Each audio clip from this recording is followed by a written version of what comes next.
Great. So, good morning, everyone. Thank you for joining our second PD 30 series. We are so grateful that you took time out your morning to spend with us.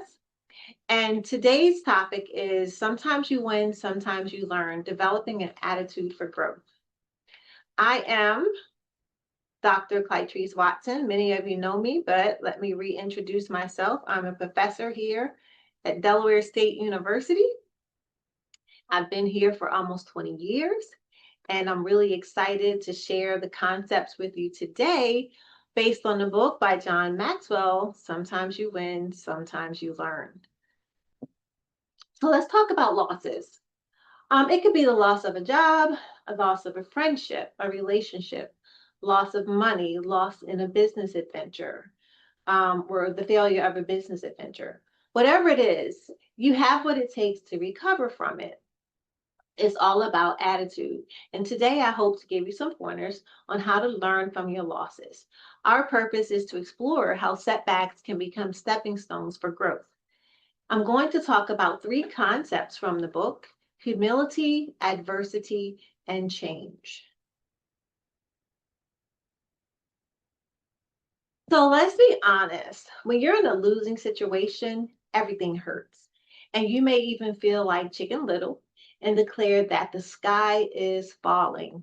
The truth is, if we go through this big experiment that we call life, we are going to have losses, we are going to have failures.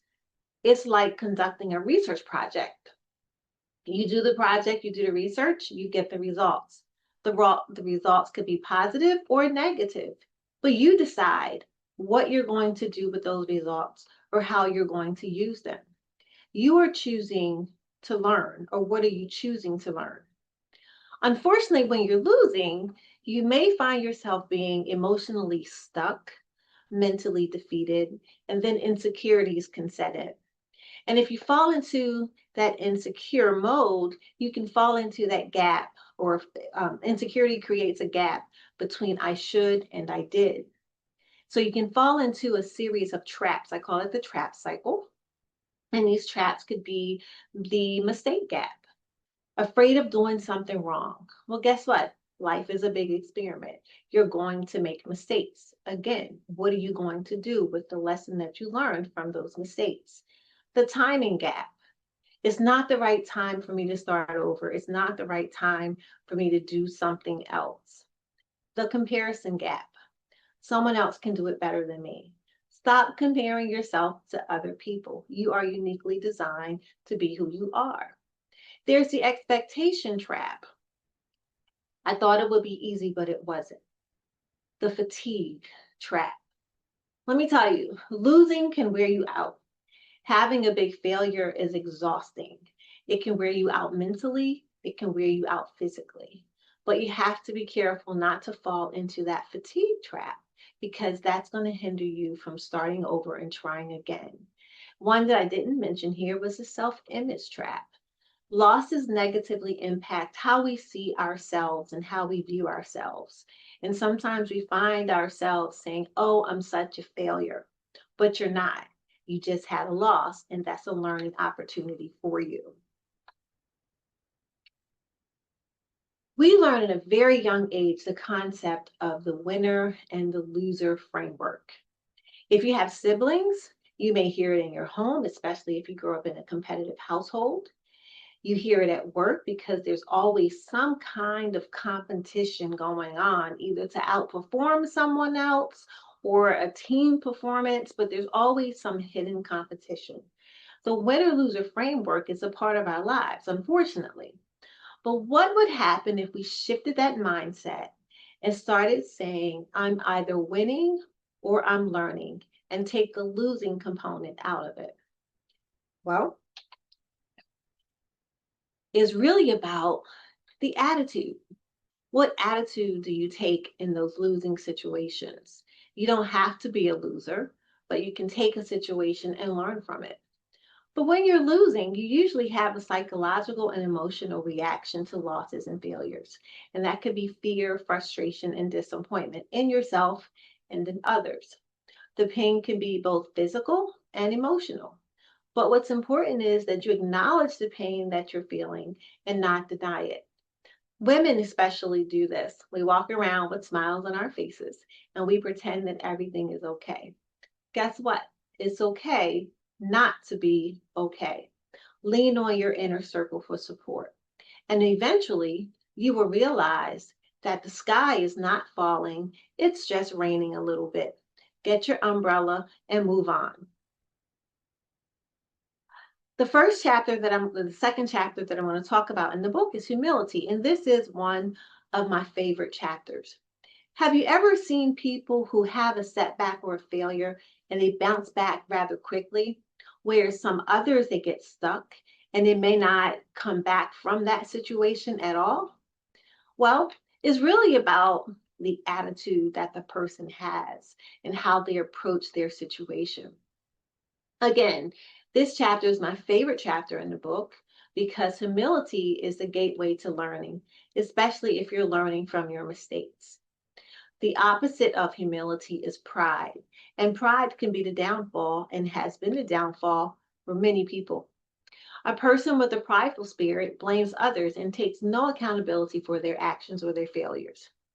They live in denial and they choose not to face reality. They're closed minded. A closed minded person is not positioned to learn because they are not really ready to receive new knowledge or to make changes. Prideful people are also rigid. They have an attitude my way or the highway. You know anyone like that? And believe it or not, prideful people are actually very insecure. And to mask their insecurities, they put on a different persona, that prideful persona. Whereas in contrast, a humble person or a person with a humble spirit allows us, a humble spirit allows us to process a true perspective of ourselves and our lives.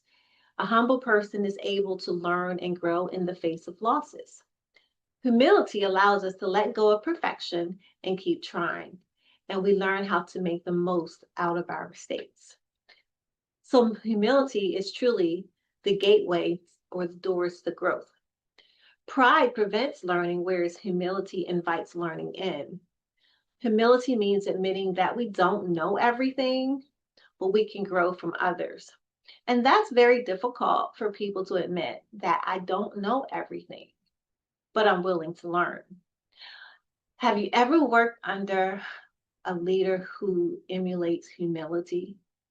Those types of leaders foster a learning culture and they allow you to show up as your authentic self and they show up as their authentic self, not afraid to make mistakes. Mistakes.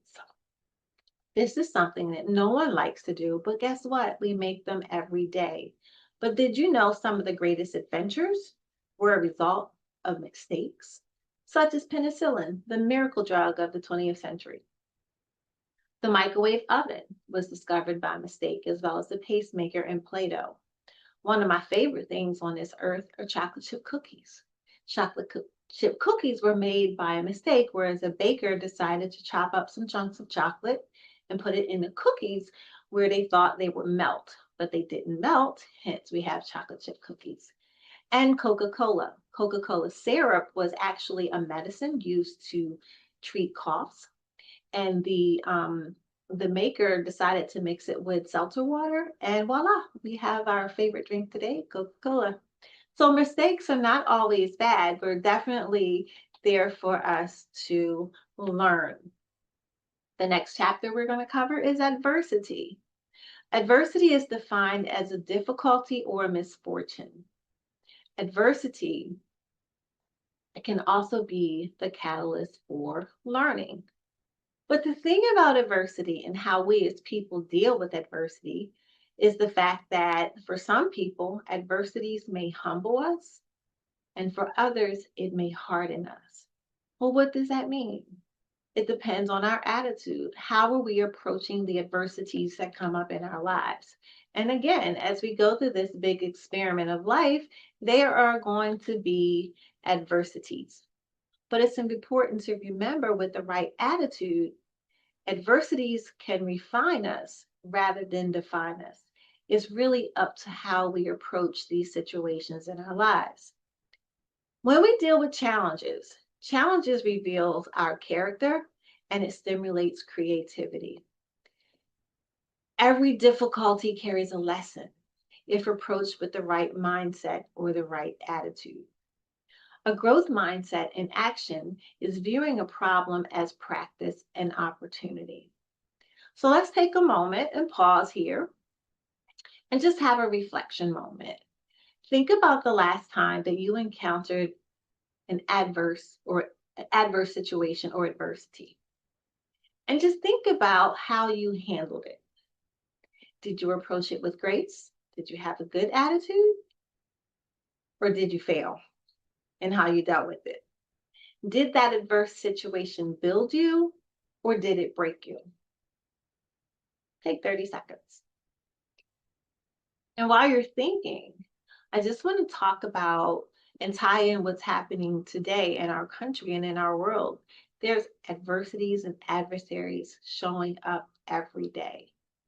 We as individuals have to really do an attitude check every day. I know that I do. I have to attitude check myself every day to look at how am I handling certain situations.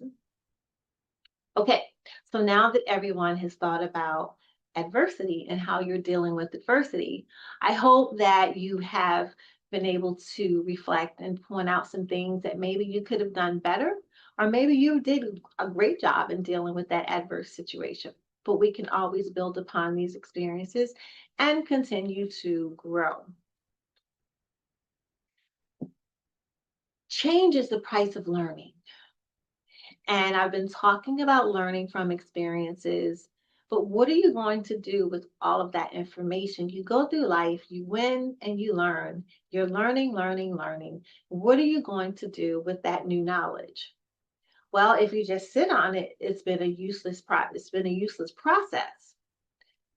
The key to transforming your life is making the appropriate changes based on the information that you have learned or the experience that you've gained from different situations, particularly losses and failures.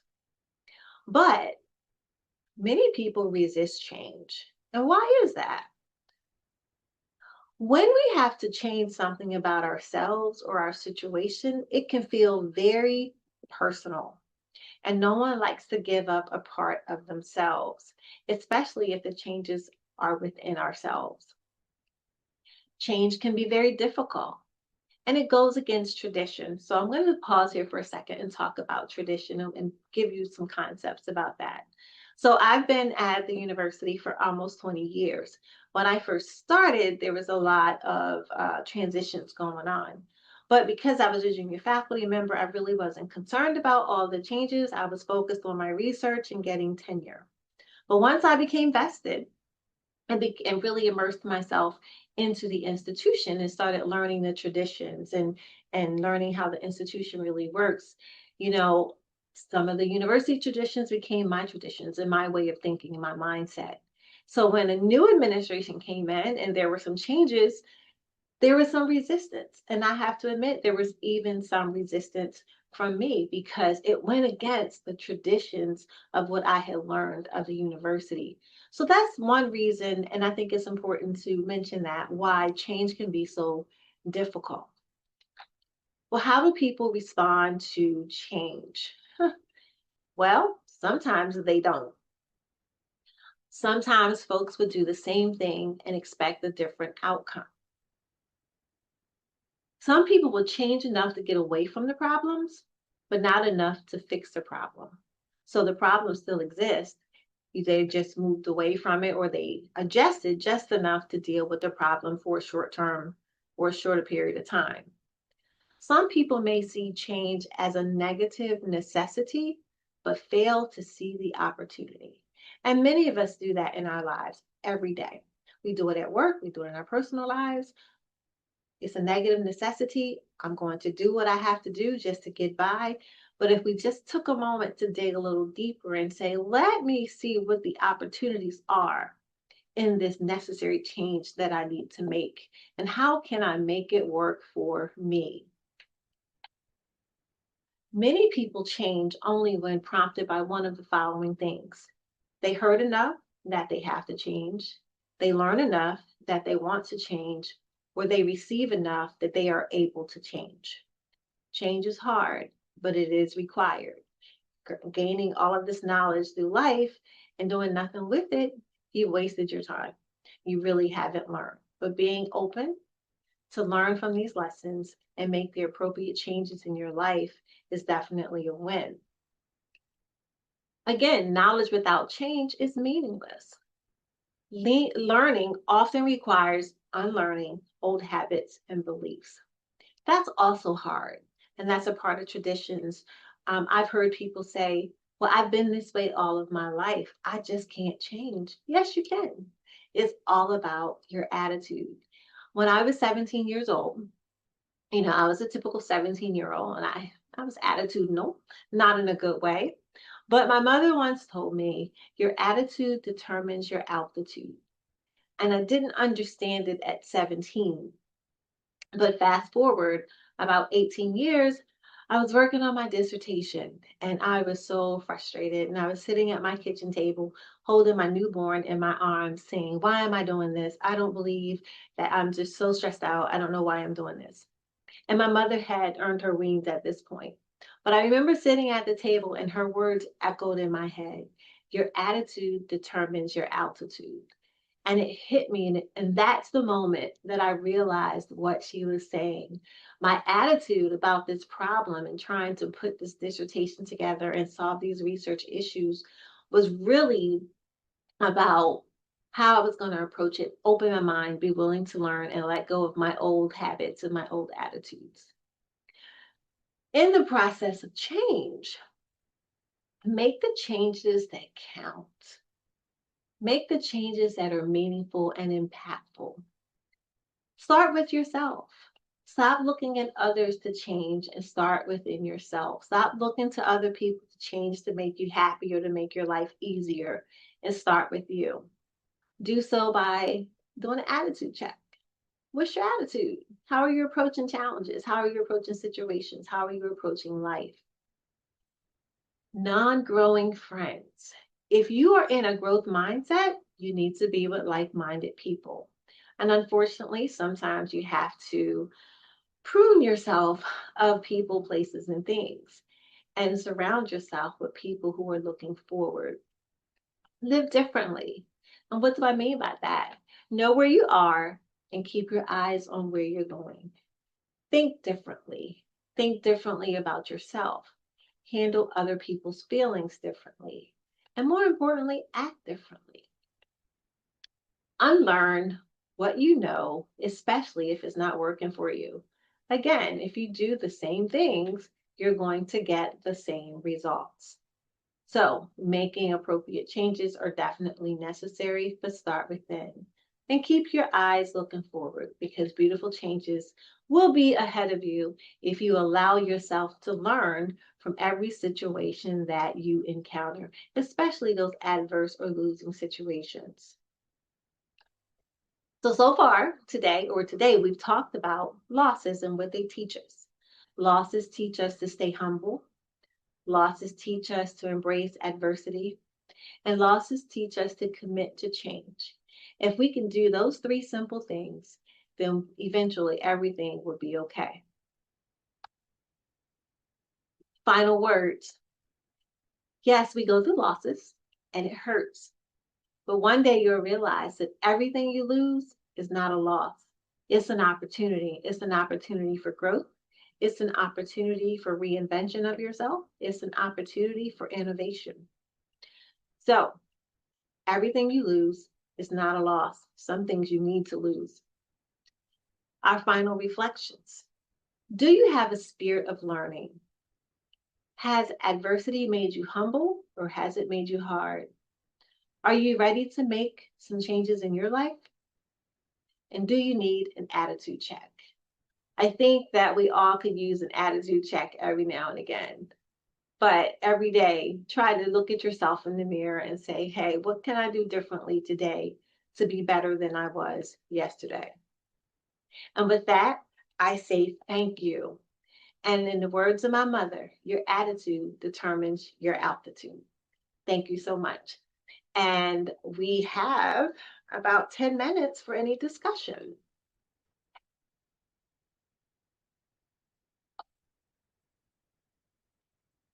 Okay. Well, I'm really grateful that you took time out for this 30-minute PD. I hope that you found it valuable. If you do have questions, you can put them in the chat. I'm going to stop sharing.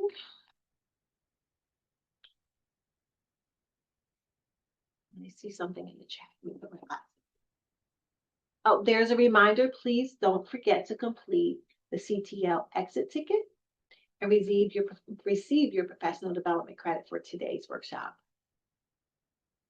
Thank you. Okay. Well, if there's no questions or no discussions, I just want to make sure I haven't missed anything. I'm really grateful that you attended the workshop today.